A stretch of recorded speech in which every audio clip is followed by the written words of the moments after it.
व्यक्त केली होती। नामदेव साहेब राजेसाहेब नाईक त्यांनी सांगितल्याप्रमाणे तसेच विरोधी पक्ष नेते यांनी सांगितल्याप्रमाणे माझ्या प्रभागामध्ये प्रभाग क्रमांक 16 मध्ये विसाला रोड, हिराबाग कॉर्नर आणि पोद्दार गल्ली या ठिकाणी जे ठोकेधारक आहेत ते तत्कालीन नगरपालिका असल्यापासून 30-35 वर्ष झाली अधिकृत कर भरून तेथे व्यवसाय करत आहेत। तर गेले 1 वर्ष झाली मालमत्ता विभाग त्यांच्याकडून कोणत्याही प्रकारचे भाडे देत नाही आहे। तर त्या ठिकाणी अतिक्रमण हटवायचे आहे असे दिसून येत आहे।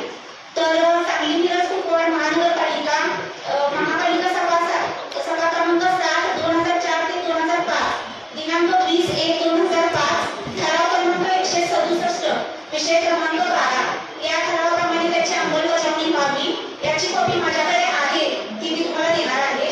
तसेच या खोक्यांचा कोणत्याही वाहतुकीला अडथळा येत नाही आहे। तर या खोक्याधारकांच्या खोक्याच्या पाठीमागे महानगरपालिकेची जागा आहे। तर या खोक्यांचे पुनर्वसन 10 फूट पाठीमागे त्याच जागेमध्ये 10 फूट पाठीमागे सरकवून व्हावी अशी माझी विनंती आहे।